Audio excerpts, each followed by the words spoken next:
Hi hello, मी मनीषा. श्री स्वामी समर्थ सर्वांना.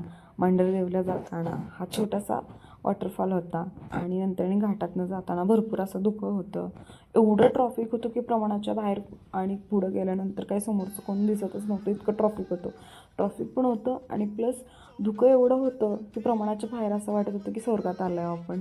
आणि एवढं ट्रॉफिक होतं, त्यामधून गाड्या चालवायच्या, आता पब्लिक एवढं होतं, चालवणं अशक्यच होतं गाड्या म्हणजे. आणि त्यानंतर आम्ही पुढे गेल्यानंतर गाडी पार्किंगला लावली. गाडी पार्किंगला लावल्यानंतर हा बघा खाली उतरण्यात हा माझा असा लुक होता. नंतर आम्ही दर्शन घ्यायला चाललो. दर्शन घेताना दर्शन घ्यायला जी रांग असते तिथं गर्दी नव्हती, पण वर गेल्यानंतर कळालं की आम्हाला गर्दी भरपूर आहे. आणि हा आईचा झेंडा आहे, हे आईचं शिखर, हे आईचं मंदिर आहे. आणि त्यानंतर ढोलपथक चाललेलं, कारण की 12 वाजता आरती चाललेली.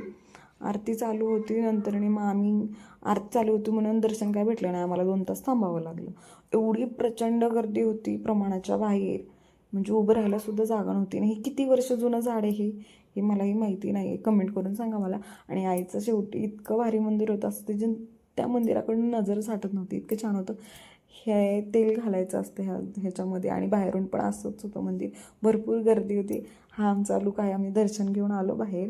दर्शन घेऊन आले, बाहेर आलो. नंतर ह्यांनी मला गजरा घेतला, गजरा घेऊन त्यांनीच घातला माळा. आणि नंतर आम्ही निघालो घरच्या प्रवासाला निघालो. त्यानंतर आम्हाला ही माकडं दिसली. नंतर थोडीशी भूक लागली, त्यामुळे त्यांनी डोसा आणि मी मिसळ घेतली. आणि हे आमचं छोटंसं पिल्लू, म्हणजे माझ्या भावाचंच आहे.